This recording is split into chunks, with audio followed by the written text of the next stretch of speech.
everyone. Thank you so much for coming. I'm so happy to see full house, man. Cool. Yeah. But yeah, I'm Kim. Yeah, thanks so much for coming. I'm a member of Left Voice. Left Voice is a revolutionary socialist organization based on the historical lineage of thought of Karl Marx, Rosa Luxemburg, the Bolsheviks, Lenin, Leon Trotsky, and many more.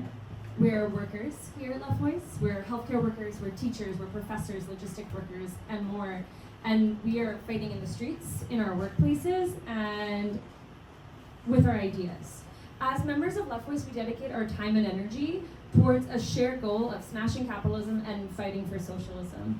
We are part of the Trotskyist Fraction, an international organization with groups in 14 countries, 7 languages, with thousands of militants fighting for the same cause. I wanted to start today by providing a backdrop of the political situation we see here today, the global actors, and how all of these struggles we see as interconnected. Right now, we're in an incredibly important moment for the movement for Palestine, the labor movement, as well as a fight for oppression in all forms. Right now, it's Pride Month, which, despite capitalist pinkwashing, has its roots in struggle. As the chants go, we can't deny it. Stonewall was a riot. A riot against the violent homophobic police that oppress the queer community and still do. Today, we are fighting the continued attacks on queer and trans people here in the US and around the world. Next week is Juneteenth, a holiday that commemorates the end of slavery in the US, and yet the Black community is still resisting the police violence and oppression that has its roots in the violent and dehumanizing system of slavery. In the last 8 months, we've seen a horrific genocidal onslaught of violence against Palestinians by the State of Israel with US support, a catastrophe that has far surpassed that of even the Nakba of 1948. And as we all witnessed and have been a part of ourselves, this offensive ignited a global movement for Palestine, with massive protests in the MENA region, as well as the belly of the imperialist beast, which is where we are. At the root of these overlapping issues are capitalism and imperialism, systems based on the exploitation and oppression of the majority of the world's population. And as the last decades of the capitalist crisis, especially the pandemic, have made explicitly clear, the working class runs the world. And this working class is queer, brown, Black, immigrant, refugee, and all of the things that we have in common, especially, are that we are exploited by the capitalists. And that's why we know that in order to overthrow this rotten system, we need the self-organization of the working class and the oppressed united in class struggle. We wanted to create this event, specifically in this space, as a time for us to get together, think, and reflect on the situation unfolding in Gaza, the movement for a free Palestine that we've seen explosion in solidarity of, and the harsh repression it's faced. And more than that, we see the next steps forward in this continuing battle against the imperialist funds of the Western nations, although mainly US dollars, being funneled into the pockets of the Israeli state to commit this genocide. As of writing this, the death toll from the last 8 months is 34,000 Palestinians. This includes 16,000 children. This includes parents leaving their children orphaned and entire bloodlines of families completely erased. And we look to the material roots of this crisis and point firmly to capitalism, which is dripping from head to foot from every pore with blood and dirt. Capitalism is a system where the bourgeoisie, the capitalists, exploit the working class. Since the beginning of the 20th century, we have been living in the imperialist epic, an epic of crisis, wars, and revolutions, as Lenin says. And the crisis of neoliberalism, the stage we're in right now, is coming to a head. Since the fall of the Soviet Union, its economic doctrine has dominated the global economic system, strangling and crushing the international working class. However, the economic crisis of 2008 has never fully been resolved, and the fight for control over the world's resources and capital domain has begun to shift away from the firm unipolar grip of the United States and its Western allies. This has never been more clear than the tensions between the US and China, a former subservient nation that has seen its economy grow exponentially in the past decades and is using that strength to build its influence on the global stage. These tensions have greatly influenced the tendencies toward rearmament in Europe, the extreme rise of military and police budgets in the United States, as well as the global trend of the rise of the right wing. We've seen a shift to the right across the globe, spouting anti-immigrant rhetoric, with both the right wing and the supposedly left wing of these bourgeois governments scapegoating immigrants as the main issue. They utilize a rhetoric of scarcity, claiming that there are not enough resources such as housing, food, and money to support these refugees. And then they intentionally hide the plain facts that many of these people are coming into these richer nations because they were forced to leave their countries due to the wars, ecological disasters, and precarity that is a direct result of their imperialist plunder. These capitalist mouthpieces claim that there's not enough to go around, while billionaires have hoarded more money than half of the global population, and luxury hotels stand unoccupied. The European Union's election is a strong example of the right's ascendancy in the electorate, especially in France and Germany. Trump's advance in the political stage is also a symptom of these tensions and political instability. The Democratic Party has proven to be incapable of reining in his alt-right policies. Instead, President Biden and the party have chosen to swerve right as well, and with a pivot to this mythical suburban swing voter. The DSA's approach to voting socialists into office has also proven to be a completely defunct strategy, with many of these said socialists voting on bills that would increase funding in Israel and proving themselves to be more allied with the bourgeois party than the socialists and the working class. Since the start of the war in the Ukraine, we've also seen a shift from the unequal wars of the rich countries invading and plundering the global south to the start of powers confronting each other on more equal footing. Since then, we now see the escalations of Israeli forces, not just in Gaza, but also against Hezbollah and Houthi forces. The United States political establishment stated at the beginning of this conflict with confidence, we can afford 2 wars, right? However, this has been proven to be deeply unpopular, with the budget for funding the war in the Ukraine holding up Congress for weeks on end due to loud opposition, not by the socialist left, mind you, but mostly by the Freedom Caucus of the Republican Party. What all these wars have in common is that the superpowered weapons of nation states are pointed by the working class of one nation towards the working class of another. The capitalists aren't the ones fighting these wars, they are not in the trenches. The capitalists instead have the proletarian do that for them and profiteer off of all the destruction. While the United States utilizes its military power on the global stage in the name of freedom and democracy, we call bullshit on this. The freedom it stands for is the freedom of capital, and the democracy it stands for is bourgeois democracy, one that is built specifically for the capitalist class. Look no further than the first American Revolution, a revolution of wealthy, white landowners, male landowners, who had just wanted more control over their finances and land. Excluded from this said freedom and this ability, inclusion in the democracy was people without property, women, children, and slaves.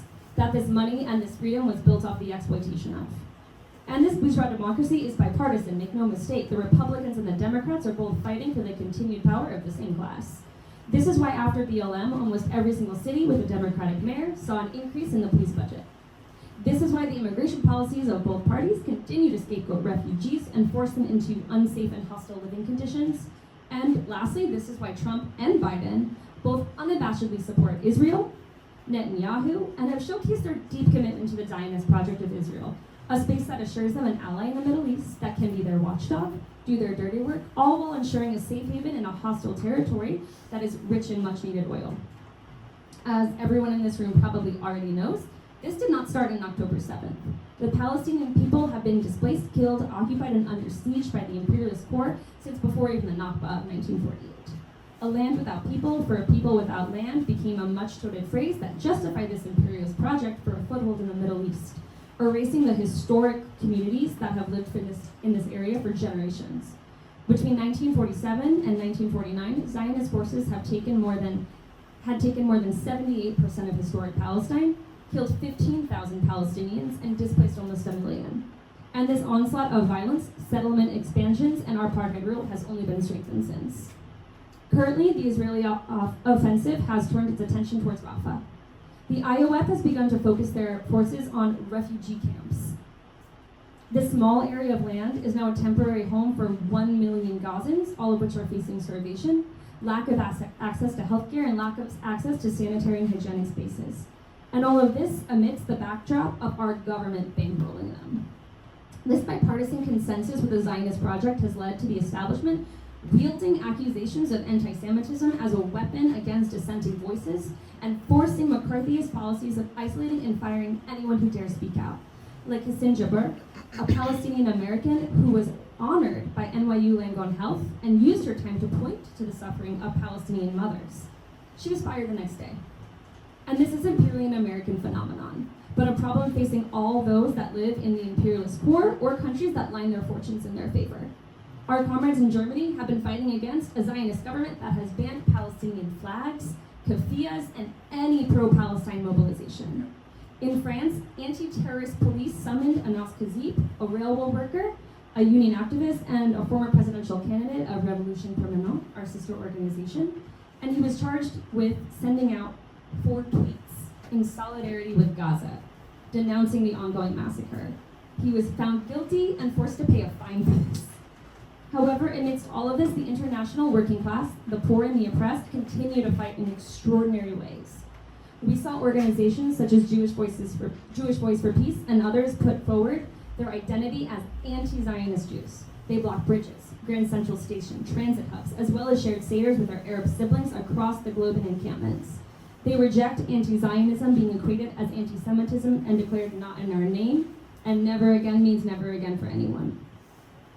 We saw the streets fill near daily at the beginning of this movement with people connected to the Palestinian cause, raising their voices against the occupation and the apartheid state. The youth, the vanguard, the Arab community all joined together in these marches, and they declared, I'm gonna do it again, IDF, KKK, NYPD, they're all the same. Yeah. So that was one of my favorites, as it really clearly demonstrates in such a concise way the interconnectivity of all of these crises we're facing, right? The IDF surveils and commits violence against the Palestinian people, then turns around and teaches these tactics to the NYPD, who then use them to over-police the black and brown community. And all of these forces are funded by the bipartisan consensus that the budget of the military and the police must remain high to protect not the people, but to secure the capitalist class, its properties, and tamper down any uprising. We can also look to labor, right? Fighting tooth and nail in their unions to pass ceasefire resolutions in some of the largest and most bureaucratic unions in the United States, such as the AFT and AFL-CIO. In Belgium and in Spain, the Spanish state, dock workers refused to load weapons for Israel.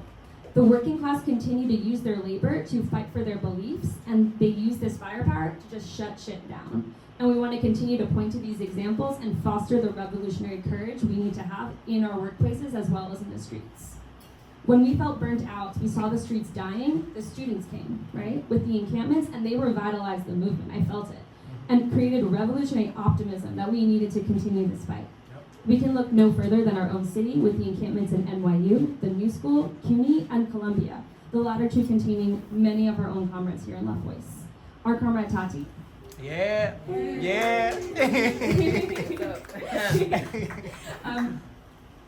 Tati played an active role in these encampments and is going to speak a little bit more about this after. I'm going to pass the mic over to her. But as Left Voice, we put forward demands of self-organization, right? Of holding assemblies in the spirit of the university takeover of Mexico City's public university system of UNAM, and democratic channels that have been present in every single revolutionary moment, right? Ultimately, the repression we saw in encampments was severe.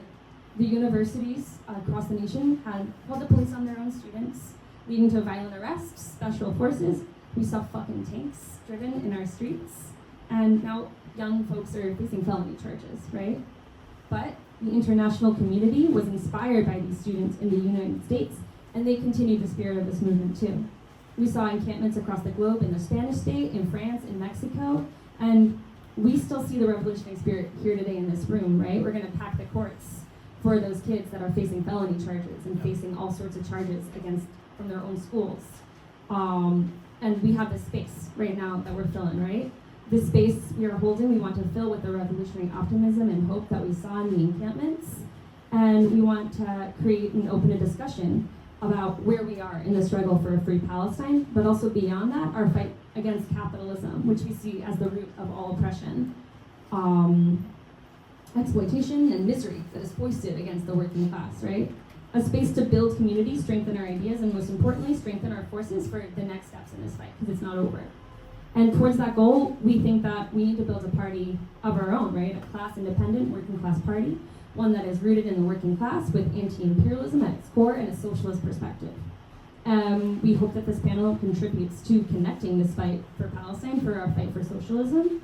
Capitalism is an international system of control that can be overthrown only through the strength of the international working class. And this is why we, as Trotskyists, fight not for the freedom from capitalism for the working class here in the United States, but for the international working class. In the middle of Pride Month, we declare no pride in genocide. Yeah, I want to thank Tati and Leona for coming up here as well. And with that, I'm going to pass it over to Tati. My name is Tatiana. I'm a member of Left Voice. I'm a member of CUNY on Strike. I'm an adjunct at Brooklyn and Hunter College. And I'm super excited to be here and discuss with folks. And ideally for some folks here to be interested in learning more about Left Voice and being interested in ideally getting involved with us.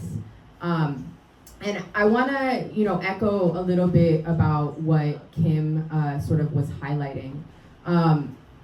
It's been, 8 months, almost 9, of this U.S.-funded genocide that the Biden administration continues to send money and weapons to Israel. He's invited Netanyahu to come to Congress on July 24th, the day after my birthday. Shame in general, but I'm always going to remember the date.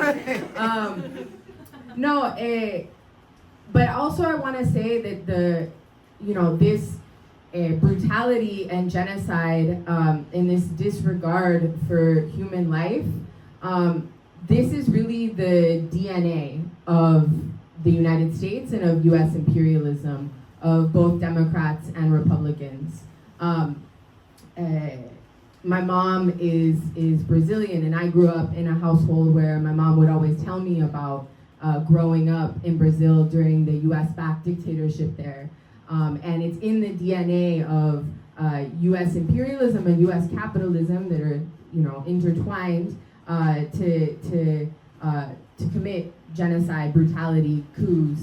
And it's in the DNA of the Democrats and Republicans. And as Kim was saying, I do think it's essential for us to discuss here the necessity for our own political organization, our own political party of the working class that fights for socialism. And these parties, it's not just that they happen to be bad, right? They're representatives of class interests, right? The interests of the capitalist class, the capitalist system, which is a deranged genocidal system with obscene wealth and exploitation, obscene wealth for a few and exploitation and oppression for the many. I want to mention that right now in Puerto Rico, there is large swaths of Puerto Rico that has no power right now. There's the genocide in Gaza that's been going on for almost 9 months. We have comrades here who work at UPS and at Amazon, and they make $20 an hour working without AC so that Jeff Bezos can be rich. And I also want to mention the huge attack on immigrants' rights that we've seen even just the past 2 weeks by the Biden administration that's shutting down the border to asylum seekers. And I think in this sense, the comparisons to the Hunger Games and the obscene wealth that we see side by side with the absolute brutality of the system, I think that, they're in some ways appropriate, And, the creation of the settler colonial apartheid state of Israel was meant to support and expand the interests of U.S. and European capital in the oil-rich Middle East, and that's why U.S. capitalism is so bound up with Zionism. That's why our universities have investments in Israel. It's why our unions have investments in Israel, why the politicians are so deeply supportive of the Zionist project. It's not only AIPAC. It is the interests of the U.S. capitalist class. And these politicians are representatives of that. It is not only AIPAC. I will say that again. And fuck AIPAC, right? Right? And that's why billions of dollars go to the Israeli military, why the NYPD is trained by the IDF. And in that sense, the questioning of Zionism that we're seeing right now, it represents a profound transformation in U.S. society, and one that was really unexpected by the ruling class of the U.S. and Israel, right? Folks know, the quote that the old will die and the young will forget when the state of Israel was created. But instead, Palestinian liberation and the struggle for Palestinian liberation is writing a new chapter of global class struggle, with massive protests all over the world, with encampments all over the world, with workers in India, Belgium, Italy, stopping arms shipments to Israel. And here in the US, you know, we've all been there. We've been in the streets, occupying our universities, confronting the police and university administrators, and hearkening back to the massive anti-war movement. The massive anti-war movement that stopped the Vietnam War, the heroic Vietnamese resistance alongside the heroic student movement in the US stopped that war. And this movement is hearkening back to that moment. And I also, you know, Kim was mentioning some about the labor movement, and there's aspects of it that are absolutely terrible, like the complete bankruptcy of our union leadership. I'm part of the PSC. They won't support the demand to divest, even though our union should be standing on the side of the oppressed and of, you know, of the international working class and oppressed. My union won't even support the demand to divest. We've seen even like the AFL-CIO that organizes millions of workers could organize millions of people to take the streets, and they refuse to do really anything. They could stop arms production, they could stop arms shipments, they could fight for divestment, they could build an anti-war movement that could really challenge U.S. imperialist interests, but they're, you know, they're not, and that's because the union leadership is totally linked to capitalism and totally linked to the interests of the capitalists and the Democratic Party, and so they're not going to do it. But we are seeing the rank and file rise up, right? We're seeing amazing actions by the working class, particularly the historic UC strike. Yeah, that gets a round of applause. Against repression for 2 weeks. The UCs voted, I think it was like 96% of people were like, yes, we should go on strike to defend the encampments against repression and also in solidarity with Palestine. And so in that sense, I think it's clear that we are seeing this new chapter in the history of class struggle and radicalization in this country. I feel like there's a generational situation here as well, in the sense that, like, you know, a new generation was born into the crisis of neoliberalism, the post-2008 crisis, from Occupy Wall Street to, you know, the socialist phenomena that emerged in 2016 with youth saying, I prefer socialism over capitalism, even though that was expressed in a very contradictory way with the figure of Bernie Sanders, and who supports the Democratic Party. We didn't support him, but you know, it's a phenomena. And, you know, to the Black Lives Matter movement, to the movement of folks unionizing their workplace. I know there's a lot of folks in this room who are involved in their union or have been fighting to unionize their workplace. Yeah, shout outs to y'all. And now, you know, is being shaped by this movement for Palestine. So I want to say that, and I told my students this, like, we are in a historic moment. We are living through historic times. Like, this is the kind of shit you read about in history books, you know? Like, neoliberalism is in crisis. U.S. imperialist hegemony is in crisis. That doesn't make it less dangerous. It actually arguably makes it more dangerous. And there's also this, like, delegitimization of the U.S. regime, right? Like, this election cycle, we have Trump, and he's convicted of like 34 felonies. And then we have Genocide Joe, who is like a walking corpse, right? Like, yeah. And people are like, this, you know, those are your choices, right? To vote for it. In that sense, there's mass dissatisfaction with, you know, both of them, and also with institutions like the cops and the courts. And in this context, we're seeing polarization. And to quote Gramsci, he talks about, you know, moments where the old is dying and the new has yet to be born. And I really feel like we're in that kind of moment right now, a transitional period in world history. And the question of what comes next depends in part on our actions. right? And as we see the complete destruction of Gaza, and as we know that capitalism and imperialism, that capitalism is imperialism, that capitalism, that we're in the imperialist epoch of capitalism, it seems like the question of socialism or barbarism is real, and it is now, right? In this imperialist epoch of capitalism, there's going to be more barbarism, of wars and climate change, more genocides, the continued genocide in Gaza, in Palestine. There will be more if we don't stop it. And so an end to this system doesn't really fall from the sky. We need strategy. And by strategy, I don't mean like individual tactics that we do. I don't mean like this, go to a protest, I don't mean that. What I mean is, how do we think about each individual thing we do, the culmination of those individual things we do, and how they build towards an end to this genocide, a free Palestine from the river to the sea, towards revolution, towards socialism, towards the overthrow of this system.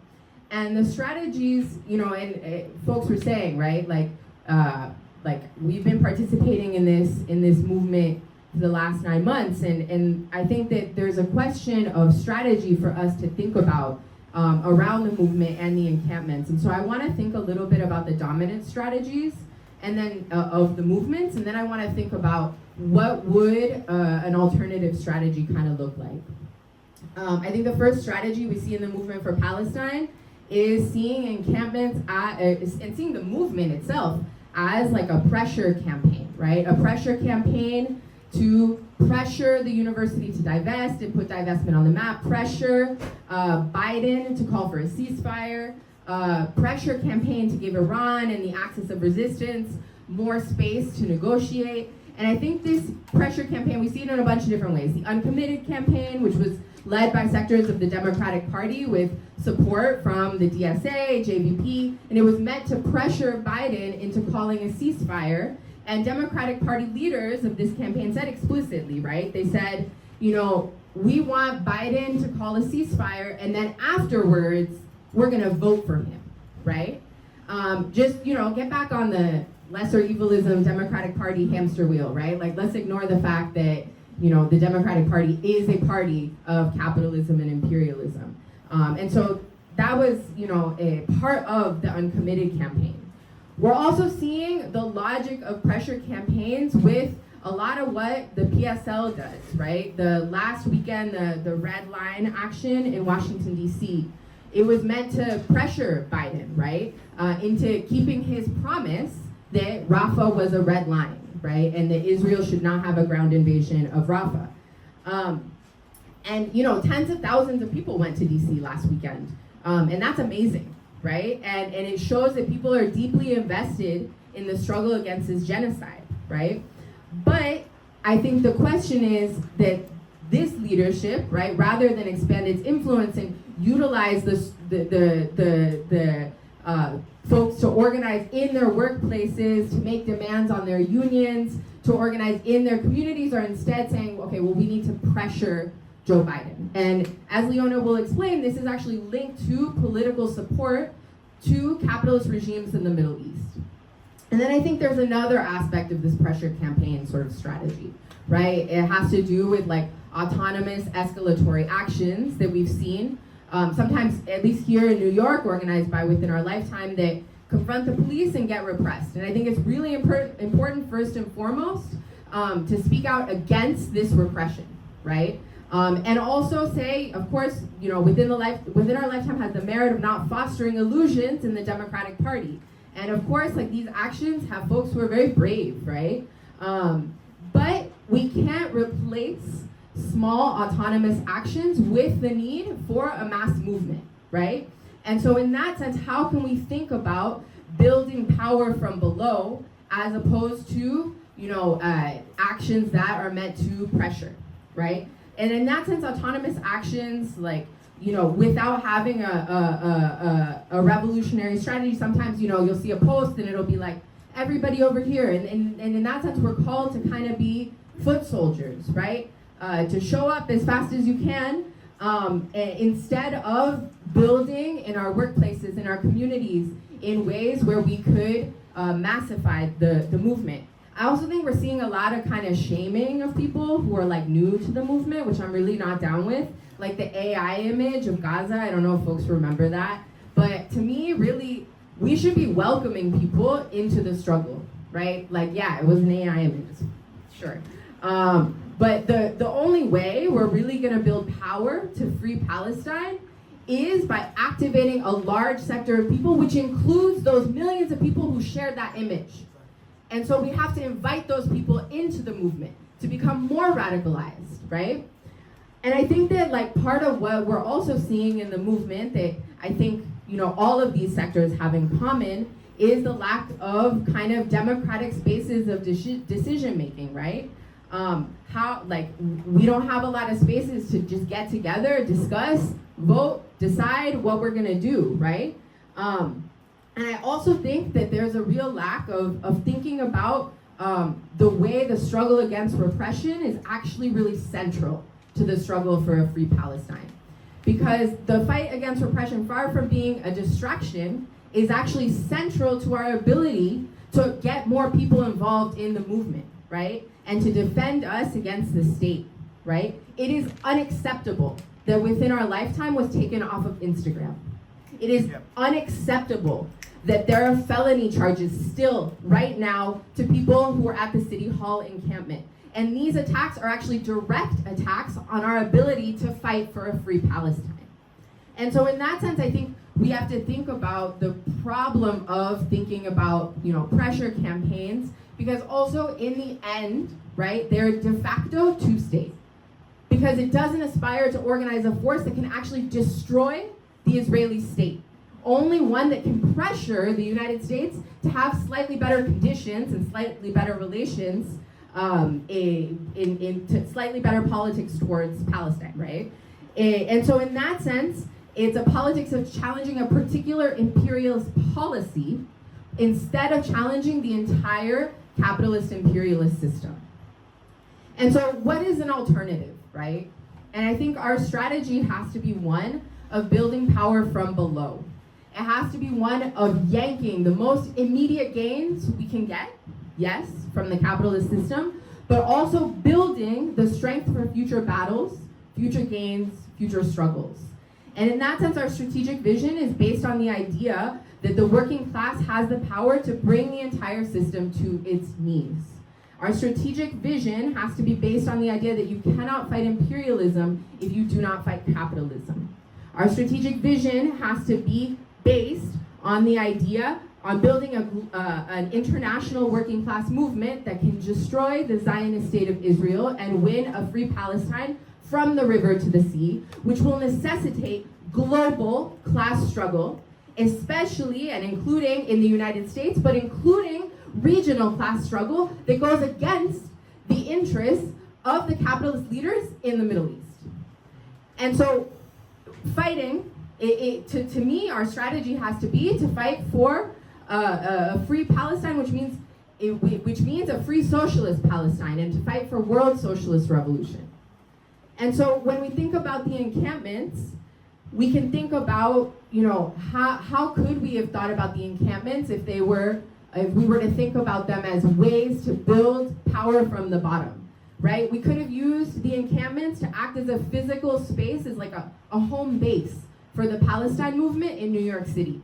We could have organized community liaisons to go door to door in the community to get people to sign up and support, to preemptively sign up to say we don't want repression of this encampment. Maybe even to sign up to come, to be in another signal chat where, if the police are coming, it's like, come over now, right? The whole community could have defended the encampments, right?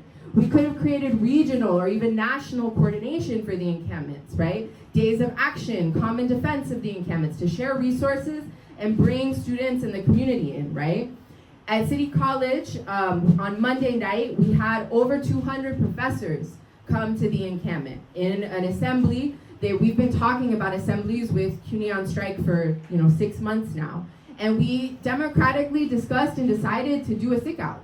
And it was the first sick out in the 50-year history of my union. And the union didn't support it, guys. So, but we did it. We did it anyway. The union leadership. But and the atmosphere of the assembly was absolutely electric. Students and community members spoke, and the radical and transgressive spirit of the encampment, it was contagious. And that made me think about, how could we have used the encampment to encourage other sectors of the working class to enter into the struggle? For example, there were a bunch of healthcare workers there, right? Healthcare workers from Palestine, they're fucking amazing, right? And there were a bunch of healthcare workers there all the time. Could we have had an assembly the next day of healthcare workers at the encampment, right? Could we have organized New York City educators for Palestine that week? Could we have coordinated the encampments on a national level and then used that to demand action from the unions to fight for a free Palestine and against repression? And these aren't just cool ideas, they're ideas that are rooted in a strategic vision, right? A vision that the working class, united with students, have the power to end this genocide, and they also have the power to go to fight for more, right? It's rooted in a strategic vision that we need to bring more people into the movement, which also means a different kind of organizing, right? We can't have top-down leadership, but instead, the only way to organize what I just talked about would be democratic rank-and-file assemblies where we can discuss, decide, put forward ideas, vote, where we can unleash the creativity of the people around us, right? And, this isn't just this isn't just cool ideas, but, as Left Voice, we are revolutionary socialists, we're Trotskyists, and we have the idea that, as Lenin said, every cook can govern, right? Because socialism, and in that sense, we think that every person can also run an encampment. And so democratic decision making from the bottom can be a way to mobilize students and unite the working class and the students. And I think, Palestinian unions know the power of the working class, and that's why they've been calling on unions to use their power against the genocide. And, we saw the 2-week UC strike against repression, and we need much, much more of that. And we need, the student movement can infuse new energy into the working class and really, shut it down for Palestine, because as the pandemic showed us, the working class is essential, and nothing moves without the working class. The working class organized could end this genocide, it could stop arms shipments, it could stop the capitalist economy, but it could do more than shut it down. Healthcare workers, along with transport workers, they could send medical equipment to Palestine. The working class could send arms to Palestine. Yeah. Right? And so the unity of the working class and students, they've written beautiful chapters of the history of class struggle, like the night of the barricades in the French May, right? Where students and workers in Paris, they built barricades and they fought the police together. And I think there's a lot of potential of this kind of unity. But that kind of unity, we have to understand that we do live in a society divided into classes. We do need to organize independently from the capitalists.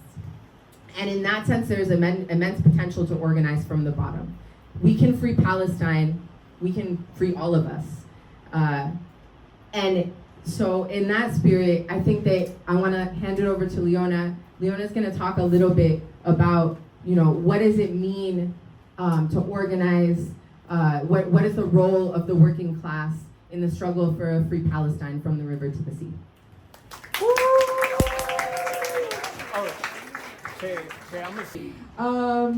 So I wrote out my reflections. So 76 years after the establishment of Israel as a settler colonial project and a reactionary junior partner of imperialism in the Middle East, an unprecedented movement, which Kim and Tati have both eloquently elaborated about, in solidarity with Palestine has emerged. And it's questioned the political playbook of US imperialist domination. And it's a crisis that now, 8 months later, has demonstrated to the world the way in which we live in a system where Palestinians are denied even basic democratic and human rights, where Gazan children can be mutilated as long as the regional police of the Middle East stand strong.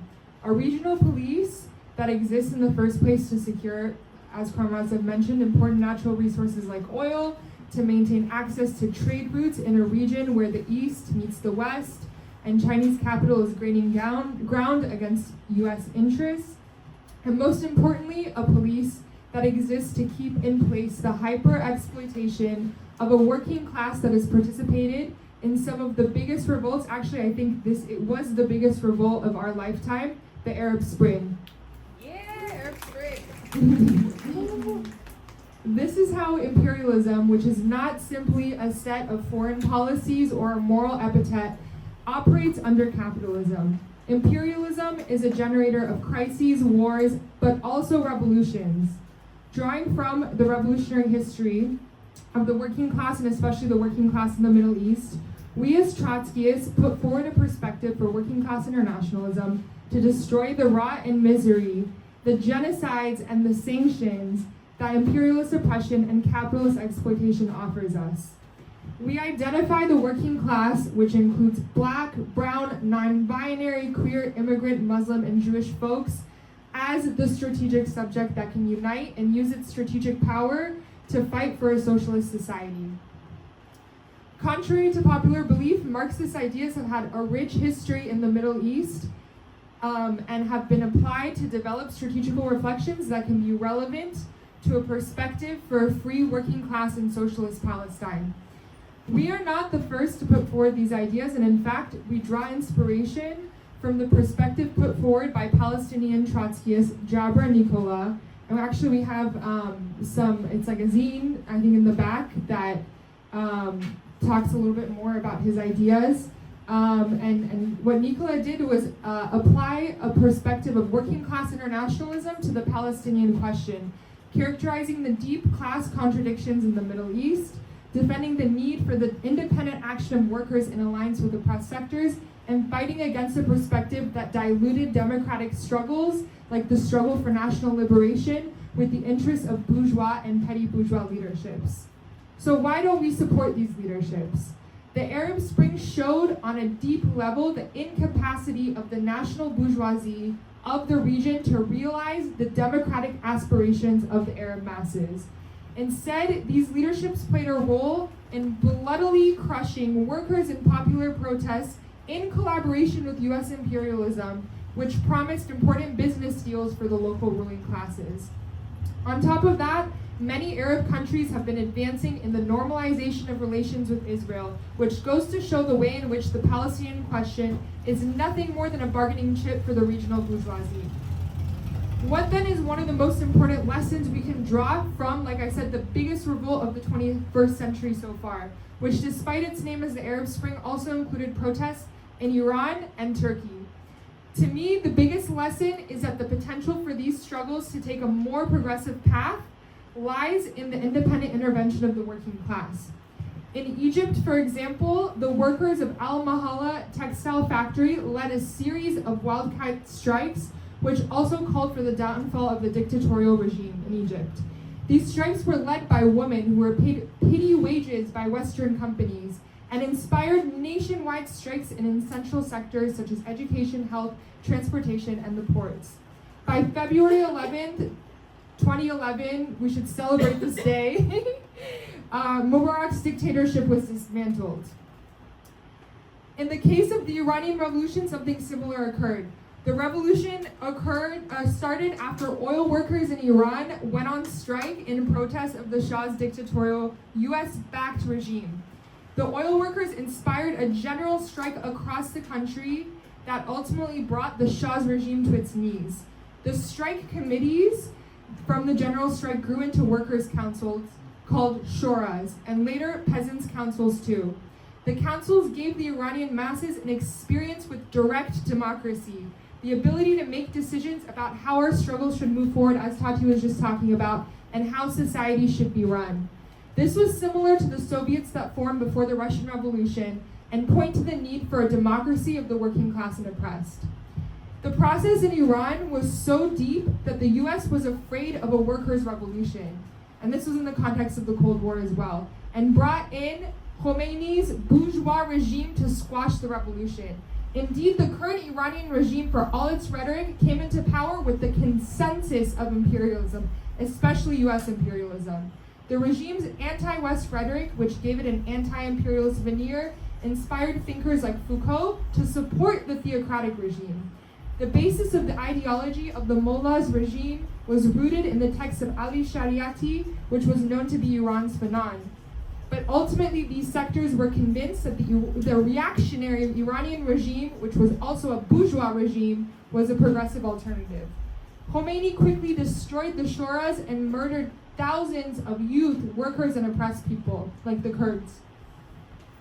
The regime continues to be one of the most murderous regimes today, as could be seen with the repression of the Women Life Freedom movement, during which my cousin was one of the thousands of youth who were killed for protesting. Today, there are many groups like the PSL and others that have a logic that sees these kinds of bourgeois regimes as a progressive alternative, denying the ability for the working class to organize its struggles politically independent of the bourgeoisie of any kind. To me, the idea that we as working class and oppressed people should align with a capitalist regime like China because it is a supposedly progressive alternative to US imperialism or even a lesser evil is crazy in light of the fact that the Chinese regime is a government that brutally oppresses Muslims and exploits its own working class. Rather than act as anti-imperialists, these countries benefit from and work within the framework of imperialism, negotiating with imperialist powers when it's useful for their ruling class. At the same time, the Chinese ruling class has the hopes of contesting US imperialism with their own brand of imperialism, which will only bring more militarism and war for working people around the world. All of this goes to show that we have everything in common with China's working class, and nothing in common with Xi Jinping and the rest of the Chinese political caste. When it comes to the Palestinian resistance, what we have in common is that we fight for the defeat of Israel, which would represent an enormous defeat for imperialism. In that sense, we should unconditionally defend the resistance of Palestinians against Israel. However, within the Palestinian resistance exist various groups and strategic perspectives. The leadership is currently being led by Hamas and the Islamist wing of the resistance. Even though we are on the military side of Hamas, we as revolutionary socialists have a completely different strategic objective. When it comes to the debate on strategy, we do not share with the perspective of Hamas, Hezbollah, Houthis, or other currents who put their faith in the regional bourgeoisies, no matter their rhetoric or discourse, because their class interests in the end are unequivocally at odds with the interests of the masses in the region. These leaderships also act as bureaucracies, denying the development of self-organization among Palestinian workers and the masses. In that sense, the Palestinian youth who have criticized Hamas's leadership in recent years do not have a democratic say in the direction of the resistance. In fact, even in Palestine itself, there has been a rich tradition of independent working class mobilization and political struggle that we defend to recover, including the general strike of 1936, which was one of the longest general strikes of all time in Palestine. That's incredible. Even more recently, Palestinians have organized general strikes, most notably in 2021. Unlike Hamas, we as Trotskyists think the key to Palestinian liberation is not an alliance of Palestinians with the interests of the Iranian ruling class, but instead the Palestinian working class in alliance with the Iranian working class and the entire working class of the region. Unlike Hamas, we do not fight for a theocratic two-state solution which implies a reactionary bourgeois Palestine. We fight for a single socialist and workers' Palestine from the river to the sea, based on the self-organization of the masses, where Arabs, Jews, Christians, all religions, queers, women, and other oppressed people can live in peace. To us, this idea is not a pipe dream. As the history of class struggle in the region has demonstrated, national liberation will come at the hands of workers, not bourgeoisies who ultimately benefit from a system of oppression and exploitation, who have no interest in letting go of their version of democracy, which is meant to maintain the status quo. They will instead do everything possible to ensure that we don't disrupt their profits and that we don't have a real democratic say in the way that society is run. In their effort to quell working class self-activity, these leaderships seek to convince everyone that we have to politically support their position because that's all that can exist. The problem is that their program and their strategy will not free Palestine. At the end of the day, it is an unrealistic strategy. been a barrage of propaganda both from the West, in the US, in Europe, and in the Middle East against the rich and powerful history of the Middle Eastern working class. This is the tradition that we base ourselves on that shows the way forward, not the defense of theocratic and repressive states that don't challenge capitalism.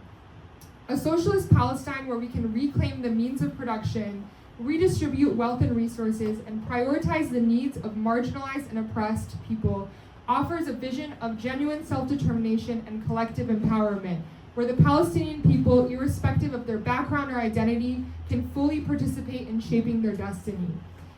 Even in some of the most advanced examples of class struggle like the Bolshevik Revolution, we've seen the way in which, despite the secularism of the workers' state, early Soviet society had an infinitely more democratic approach toward oppressed minorities and religious minorities like Muslims. Oppressed nations were offered the full right to self-determination, including the right to separate from the Soviet Republic. They promoted self-determination among the Muslim nations because it was in their interest to unite with these sectors in their shared struggles against imperialism, to strengthen the struggle for socialism worldwide, and most importantly because the Bolsheviks, before Stalinism took over and deformed and attacked the revolution, believed that the unity of nations should happen on a voluntary and democratic basis, deepening the ties against the bourgeoisie. Stalin's pivot to advocate for socialism in one country circumvented the deep tendencies toward proletarian internationalism that were developing in parts of the Muslim world. Stalin, the organizer of defeats, as Trotsky called him, however, defended a chauvinistic position, and Lenin dedicated his last years alive in a battle against Stalin and his handling of the national question. Even in the current situation in the Middle East, we can feel the consequences of the putrid Stalinist bureaucracy that degenerated the revolution, to the point where Stalin gave diplomatic recognition to Israel before the US in 1949. Trotsky, who was a Jew who faced anti-Semitism himself, was always clear that the struggles of the Jewish masses would never be resolved through the oppression of another sector of the working class and under the framework of capitalism and imperialism. Today, the question of internationalism, the kind of international unity we need to truly liberate Palestine, seems less and less abstract. As it is commonly said, the road to Palestinian self-determination passes through Beirut and Cairo.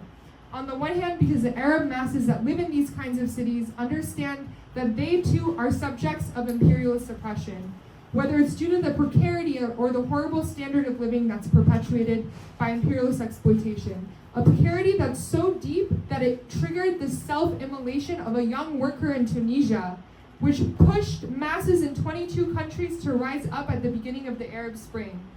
A precarity that almost a decade later triggered new revolts and working class actions in Lebanon, Iraq, and Iran. Because as long as capitalism exists, workers and the oppressed will continue rising up against the bourgeoisie. While these revolts may be a source of fear for US imperialism and even regional bourgeoisies, they are a beacon of hope for us Trotskyists who base our strategy on a strategy of proletarian internationalism. Then at the same time, there's almost as many Palestinians living outside of Palestine, and mostly in the Arab world, as there are within Palestine. The Palestinian working class, whether in the West Bank, Gaza, or in diaspora communities, plays a crucial role in sustaining the resistance against occupation and apartheid. And in this context, the unity of the Arab proletariat beyond the national borders that we seek to abolish that are imposed by imperialism is vital.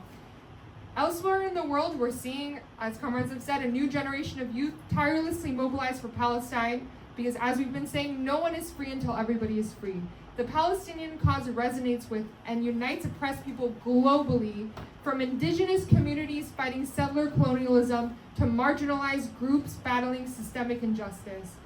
We're also seeing the working class re-enter the scene. As comrades have said, we're seeing unionization, strikes, rank and file organizing. That thing that happened at CUNY in Turkey's Union. I don't know. Shout out.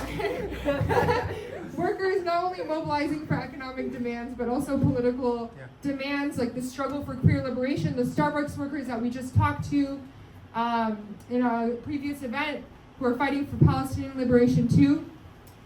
And there's been tons of examples through the course of this movement, paralyzing shipments of arms, blockades, strikes, the fact that we can shut it down, we're not powerless. Like, despite what the system makes it wants us to believe, we are not powerless, as all of these examples show. We have a ton of power. And in many ways, we have a lot to learn from the history of class struggle in the Middle East. From the Shoras and powerless feminist movement in Iran. Powerful.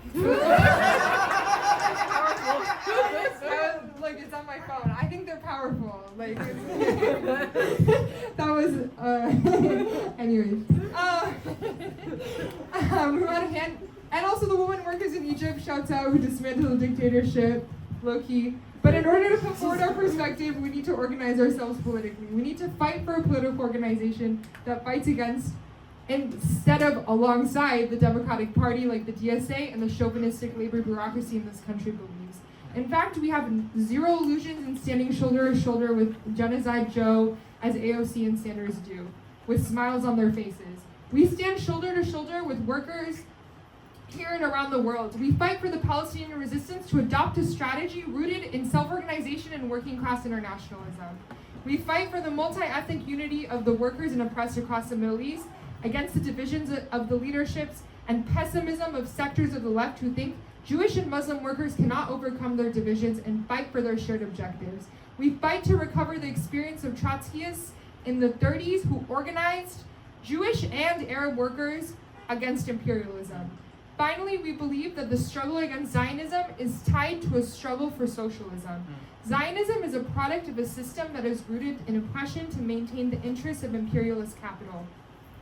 We have to do everything possible to tear down the system out from its roots. It's from uniting our struggles against oppression, including imperialist oppression, with a struggle for socialism that we can overcome the deep and historical crisis we feel as humankind in our bones every day against the despair of watching Palestinians being murdered every day, and use our rage and our consciousness to open up a new chapter in history. Okay, mic drop. Yeah, The movement for Palestine that is global and is profound, and it's shaking this country and the world to its core. It's also we need to fight within it for the political perspectives we put forward here. Self-organization from below, working class struggle, that you can't fight imperialism without struggling against capitalism, and that these ideas are necessary to strengthen the movement to end the genocide, to fight for a free Palestine, and to go for more. But in order to fight for these ideas, in order to put forward these ideas, we need political organization. Right? We need a political party, which is basically, a political party is basically a group of people who fight for a set of ideas, right? And these are some of the ideas that we have to put forward and fight for, with a common strategy in every workplace and university and community, right? And as Lenin explains, without revolutionary theory, there is no revolutionary movement. And so we have to ground ourselves in that way. We need a political organization to tie together the struggle for freedom in Palestine to an internationalist working class struggle against this entire capitalist system. If we had a political party now, we would be, fighting for assemblies in workplaces and universities across the country to organize the struggle for Palestine from below. We would propose, for example, a national conference with elected delegates elected from the rank and file to organize the university movement, to organize delegates from each university encampment.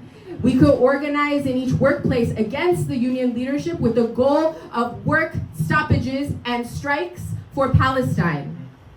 We need a party, not like the Democratic Party, a party of class struggle, a party that is independent of the capitalists, and a party that is internationalist and of combat. That's right. We need to highlight that, and we would need to build, right? We have to make clear that we need an alternative to this bipartisan, imperialist, capitalist political regime, right? If we had a party, yeah, we would run for office, but we would run for office independent of Democrats and Republicans, using the electoral realm to strengthen the struggle for Palestine and the struggle against repression. Right? We wouldn't run for office thinking like, oh, you can like change capitalism from the inside, right? We don't think that. We cannot. False, right?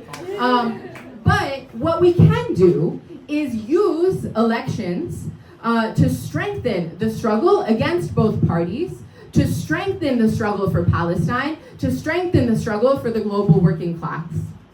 And so in that sense, I want to say that I think the movement is like beautiful. Like, I don't know about y'all, but like sometimes I watch the videos or I'm in the streets and it like moves me to tears, what is happening right now. But movement is also not enough. We need a political organization, which is above all a program, a set of ideas that we fight for. And today, none of the existing parties or groups represent a socialist or internationalist perspective, and we need one. Not the PSL and their, their fake anti-imperialism with support for China, and as Leona mentioned, it's like freaking spitting in the face of the Chinese working class that are absolutely repressed and oppressed by the Chinese regime. It's not the DSA and their support for the Democrats, and now apparently Jamal Bowman, people are into him again? Like, Crazy! Are you Crazy! Like, what? Like, he voted Iron Dome funding, right? Broke a railway strike. Like, and broke a railway strike. People are into him. Like, what are we doing here, guys? Right? And it's true in the encampments, I'm gonna say, some YDSA comrades, they supported assemblies, and I was about that, right? But what we're discussing here is that our actions in the encampments have to be linked to our strategy for society, for revolution, for what we want, right? And so in that sense, the DSA believes that you can pressure the Democratic Party to defend more like welfare state politics. And basically, it's like, they say it's realistic, but it's really a reformist fake utopia that they're trying to say, right? And so what we really do need is we do need a revolutionary party that can contribute to the multi-ethnic working class, to draw conclusions from class struggle and the huge difficulties of everyday life, and stress the need that we have to trust our own strength, as Leona was explaining. We have to trust that organized, the working class and oppressed can overthrow this system. We have to trust our own strength, not put any faith in capitalist politicians here or anywhere in the world. That's right. And so if we want this kind of organization, we actually have to build it, right?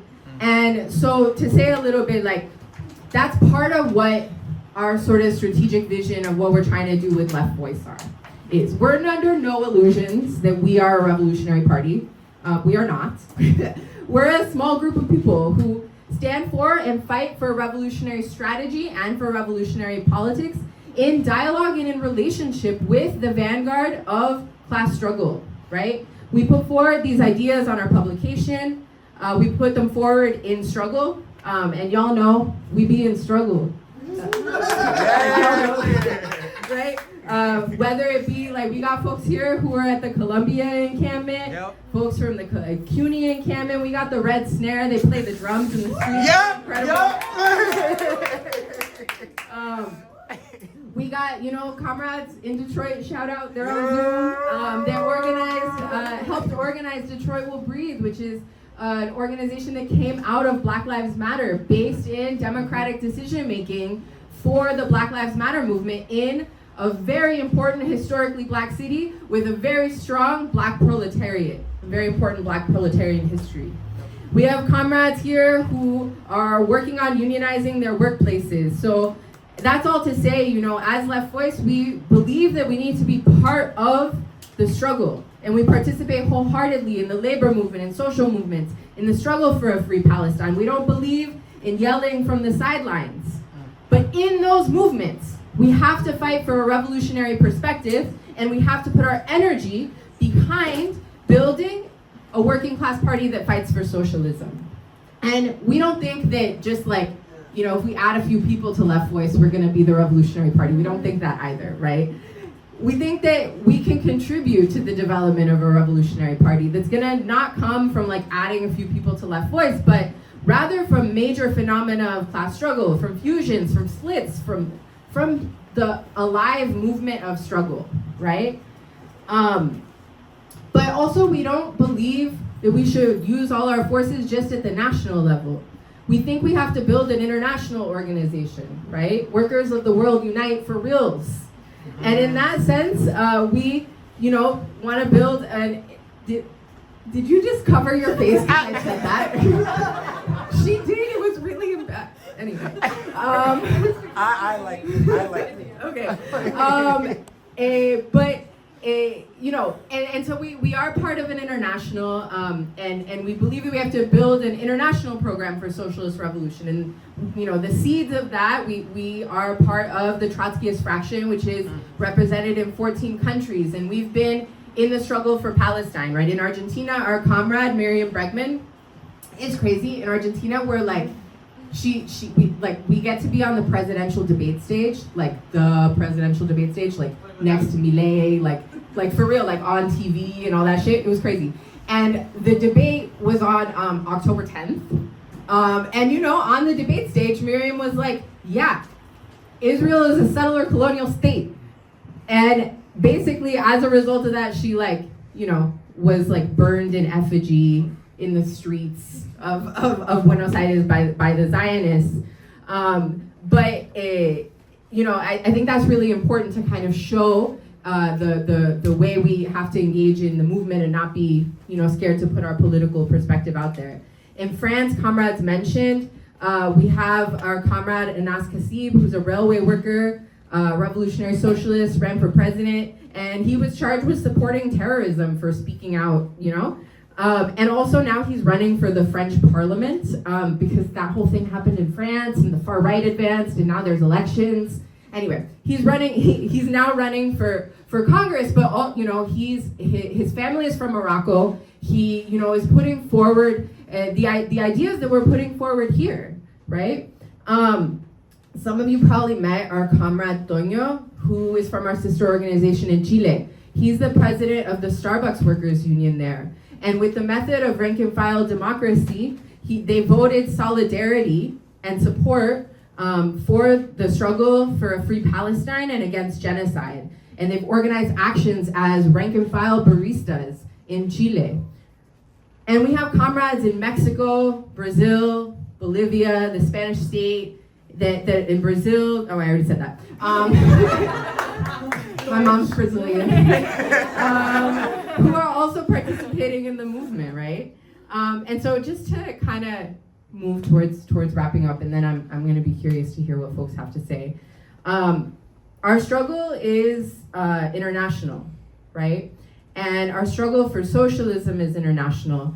And to me, the representation of the fight for international socialism is Trotskyism, right? It's the expression of revolutionary Marxism and socialism in the 21st century. It's a rejection of Stalinism, or also today people be calling themselves Marxist-Leninists because they don't like to say that they Stalinists, but they Stalinists, y'all, all right? We reject Stalinism that led a brutal regime that usurped the Russian Revolution and betrayed several revolutions throughout the 20th century in interest of a bureaucratic caste. And it led to the restoration of capitalism in Russia. Maoism went through a similar process. And although the state came out of the revolution already bureaucratic, top-down, and so that's also why we're not Maoists. And for us, Trotskyism is not a sort of dead dogma of the 20th century that you read like a cookbook where you're like, yes, a pinch of this or whatever, right? Like that's not it. What it is a strategic and programmatic approach to world socialist revolution.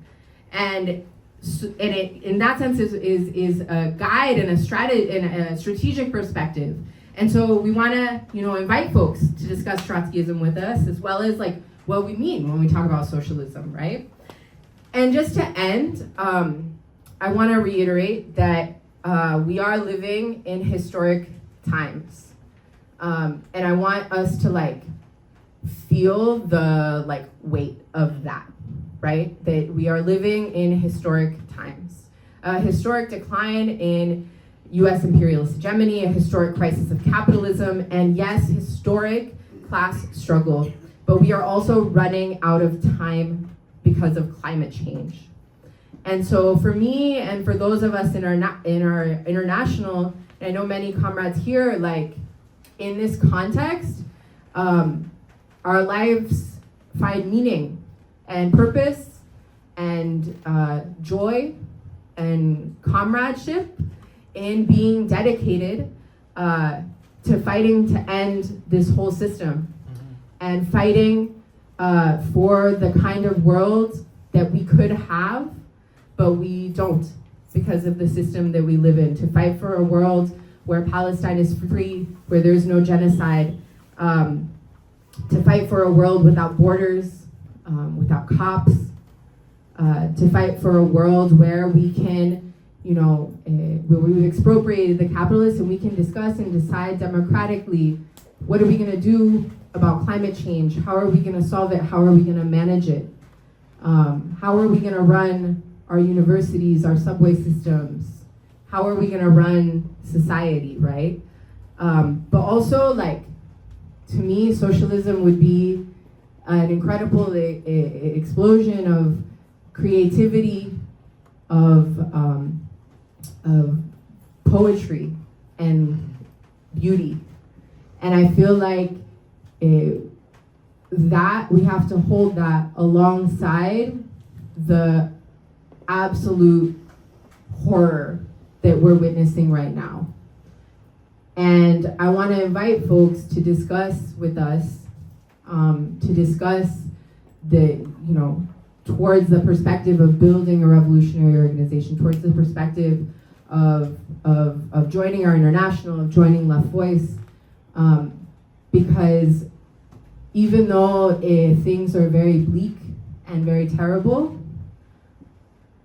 I know, because I know that the working class is so powerful and has written beautiful chapters of struggle, that it is absolutely possible for us to win. Absolutely. So I hope you join us.